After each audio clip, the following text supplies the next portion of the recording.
अब जो तैयारी है हमारी परसों जाने की होगी घांगरिया गोविंद धाम में। क्यों रुपी भाई? परसों परसों पक्का ना? अरे पक्का है यार हमें। ठीक है भाई, तो ये तैयार हो गया। कल अचानक से क्या करेगा? ओ बाहर निकाल दिया यार तूने अंशुल को यार। पहले तो मानना पड़ेगा, 2.5 महीने से इसकी शक्ल नहीं देखी थी हमने। देख ली भाई, वो यार शकल को नहीं देखता ले। देखा भाई, ड्रोन से पूरे आसमान का व्यू देखते हैं। मौसम तो खराब हो रहा है, हवाएं तेज चल रही है, पर इस हैबिट। हेलो दोस्तों, गुड मॉर्निंग, नमस्ते, सत श्री अकाल। स्वागत है आपका देवभूमि उत्तराखंड के गांव पुलना विलेज में। मैं गौरव चौहान। सुबह ब्लॉगिंग की शुरुआत सुबह के 10 बजे से हो रही है अपने प्यारे से पुलना विलेज से।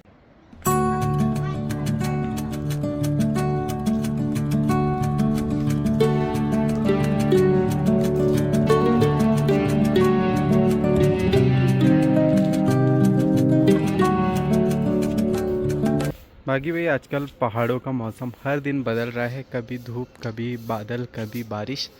देखो कभी मौसम ठंडा हो रहा है, कभी गर्मी लग रही है।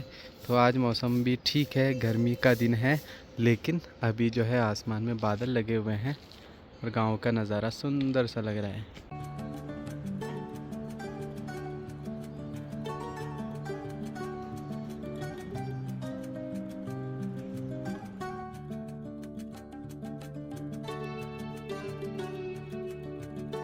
भाई ये भी बड़ा सुंदर सा माहौल आजकल लग रहा है अपने गांव का, बसंत ऋतु का। तो देखिए हरियाली छाई हुई है पूरे गांव में, तो देखने में अच्छा लगता है भाई आजकल। लेकिन हमारी किस्मत में ज़्यादा दिन तक हरियाली रहती नहीं है, क्योंकि हम मई में चले जाते हैं ऊपर यात्रा के दिनों में। और तो पुलना गाँव में हरियाली तो रहती है, लेकिन ऊपर ऊपर जो है लेट में हरियाली आती है। जून में आएगी, जुलाई में आएगी, अगस्त में आएगी। और जैसे यहाँ वापस लौटते हैं तब तक यहाँ हरियाली ख़त्म, वहाँ भी ख़त्म। तो उतनी ज़्यादा देर तक देख नहीं पाते हरियाली।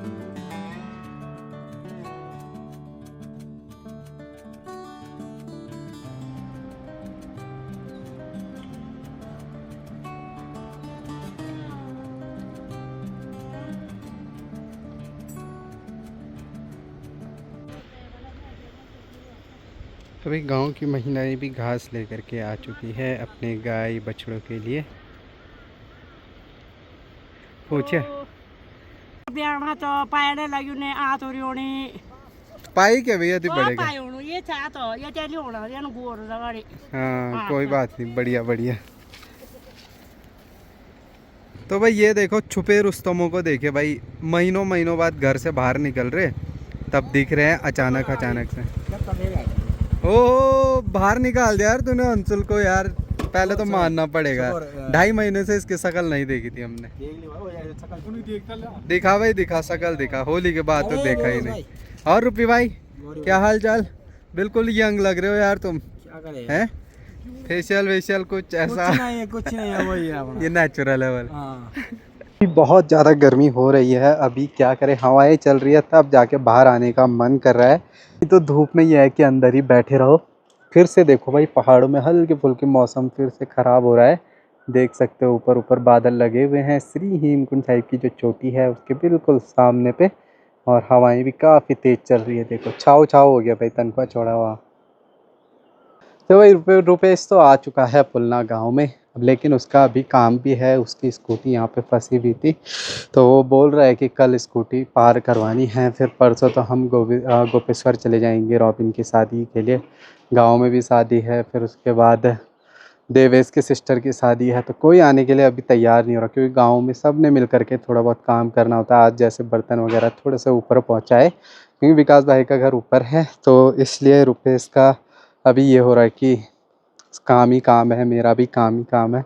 तो गोविंद धाम जाने की प्लानिंग अभी हो नहीं रही है। बाकी चलिए जो भी होता है कोशिश करते हैं। अगर आज मैं मना पाऊँ रुपेश को, वो मान जाए तो कल चले जाएंगे, नहीं तो उसके बाद तो समय है ही नहीं।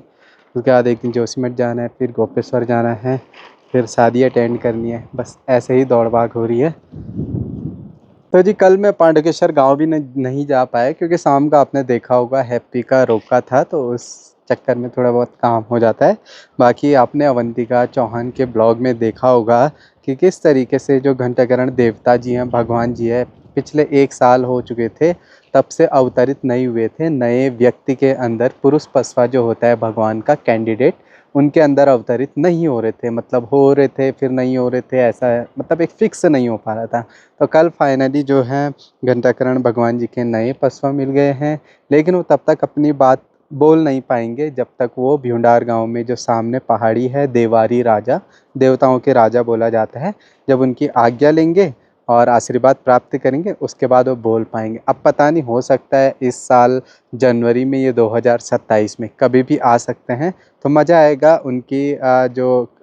उनकी जो लाट है वो भी आएंगी और जो पशुए हैं वो भी आएंगे भींडार गांव में, और आशीर्वाद लेकर के फिर उनकी आवाज़ खुल जाएगी। तो जिन्होंने देखा होगा अवंतिका चौहान का ब्लॉग, पांडुकेश्वर में भी बहुत भव्य तरीके से हर एक आयोजन मनाए जाते हैं। बड़ा गांव है, बहुत सारे लोग वहीं रहते हैं, स्कूल है, हर एक चीज़ है, तो इसलिए अच्छा रहता है, भरा भरा माहौल रहता है। तो उसके भी ब्लॉग्स ज़रूर देखें, अवंतिका चौहान ब्लॉग्स के।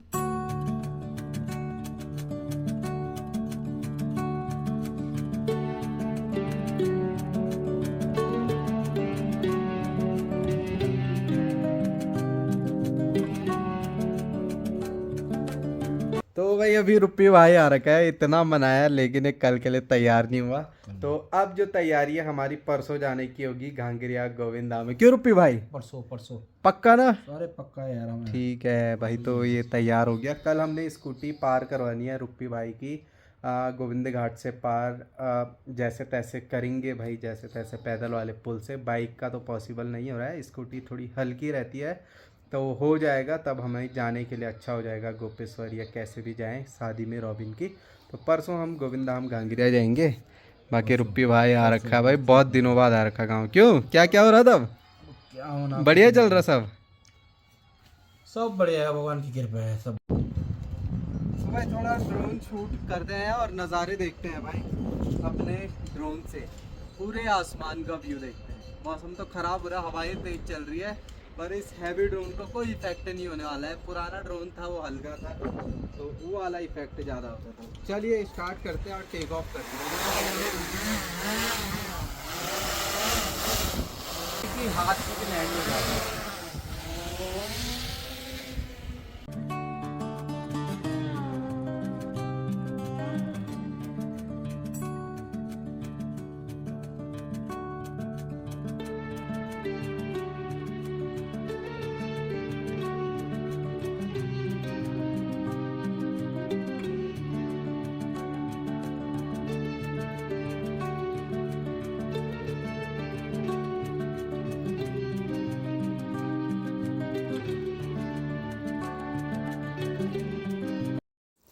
गोविंद घाट में भी भाई काम कंस्ट्रक्शन लगातार जारी है पुल का। और जो नदी है अलकनंदा रिवर, वो कितनी प्यारी और सुंदर लग रही है, बिल्कुल नीले कलर की। देखिए इस बार यह है कि काम बिल्कुल अच्छे तरीके से पूरा निपटाते हुए आगे चलेंगे, ताकि ज़्यादा टाइम भी ना लगे और एकदम पक्का पुल बन जाए। बारिश तूफान की वजह से थोड़ी दिक्कत ज़रूर आई थी, लेकिन चलो जो भी होता है अच्छे के लिए होता है। और रास्ते की कटिंग तो हो ही गई है लगभग, बस उसमें जो है डामरीकरण करना है, और आधा पुल 70% तो हो ही रखा है, मतलब आगे तक, पर वो पूरा बनते बनते ही जाएगा।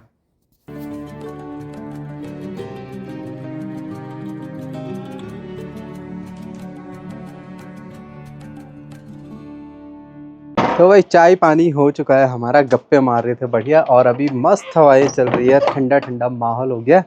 तो रुपी भाई और मैं चलते हैं थोड़ा घूमने के लिए कुतकुरा धार तक। बाकी ड्रोन शूट से आपने देखा काम अभी चल ही रहा है पुल का। बाकी मौसम अभी बढ़िया हो गया भाई। क्यों रुपी भाई, बढ़िया मौसम है और ऐसे में घूमने का अलग ही मजा है। क्यों? तो चलते हैं भाई घूमने, मौसम भी बढ़िया हो रखा है, तो ऐसे में घूमना टहलना ज़रूरी है। रात को अच्छी नींद आएगी थोड़ा, अगर एक्सरसाइज हुई रहेगी। बाकी घोड़े खच्चरों का भी आने का समय हो चुका है। ओए होए होए, रुपी गांव में कम ही आता है, पांडुकेश्वर गांव ज़्यादा रहता है, नानी गांव है इसका, मेरा भी है, पर मुझे दादी गांव में ही ज़्यादा सज आता है। तो जब ये आता है तो इसका सब हालचाल पूछते हैं, भाई कैसा है, जैसे लगता है कि पराए गाँव का होगा। है रुपी? कौन? इसका भी भाई आधार कार्ड बनाना पड़ेगा पांडुकेश्वर गांव का, और भ्यूंडार गांव का कैंसिल करना पड़ेगा, क्योंकि यहाँ कम रहता है, उधर ज़्यादा रहता है। ठीक है, कैंसिल करवा, तू यहाँ का निवासी नहीं लगता है।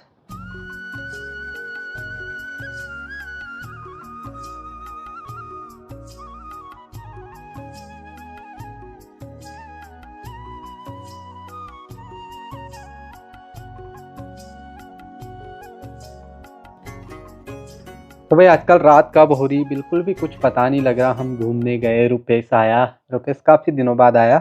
और भाई रुपेश का कहना है परसों जाएंगे गोविंद धाम। तो भाई मेरी पूरी उम्मीद है, बस एक ही आस है कि वो आएगा तभी मैं जा पाऊँगा। अकेले तो जाना संभव नहीं होता है, वैसे 2 में भी नहीं जाना चाहिए। बट चलो, आप लोगों के बहुत सारे कमेंट्स आ रहे हैं हर दिन कि गोविंद धाम के दर्शन कराओ। तो चलो, मेरी भी इच्छा रहती है दर्शन करने की, और आप लोगों को भी हो जाए तो भाई वो मेरे लिए पुण्य का काम है। फिलहाल देखते हैं, कल उसकी स्कूटी पहुंचाने की कोशिश करेंगे गोविंद घाट से, पुल जो पैदल वाला पुल है उसके पार। और फिर परसों देखेंगे, प्लान करेंगे। भरत भाई से भी नहीं मिले हैं। जिस दिन पूजा हो रही थी अष्टमी के दिन आजकल, तो उस दिन मिले थे, उसके बाद से नहीं मिल पाया। उससे पहले भी नहीं मिल पाया। और तो इसलिए भाई उनसे भी मिलना ज़रूरी है। उनके जो पेट्स हैं वो काफ़ी बड़े हो चुके हैं, तो उनके लिए भी कुछ बिस्किट वगैरह कुछ ना कुछ लेके जाएंगे हम लोग। कुछ खाने के लिए प्याज टमाटर राशन वगैरह हमेशा लेके ही जाते हैं गाँव के सब लोग। बाकी हमारी भी जिम्मेदारी बनती है कि हम भी लेके जाएं। तो चलिए कल देखते हैं, बस उसकी स्कूटी पहुंच जाए, उसकी एक टेंशन ख़त्म। फिर गोविंद धाम जाने के बाद 18 को गोपेश्वर, मतलब ये बिज़ी रहने वाला है ये महीना। उसके बाद फिर यात्रा का टाइम शुरू हो जाता है, तो काम पे लगे रहते हैं। गोविंद धाम जाना, कुछ रिनोवेशन, कपड़े सुखाना वहाँ पे, जो 8 महीनों से बर्फ़ के नीचे बोले तो सीलन हो जाती है। गोविंद धाम ऐसा एरिया कि पेड़ ही पेड़ है, बर्फ़ ज़्यादा रहती है, धूप कम पड़ती है, तो सीलन बहुत ज़्यादा हो जाती है वहाँ, तो वो काम एक्स्ट्रा और बढ़ जाता है। फिलहाल दोस्तों, आज के ब्लॉग की करते हैं समाप्ति, और मिलेंगे सीधा अगले नेक्स्ट ब्लॉग में। तब तक के लिए take care, bye bye, love you all, bye दोस्तों।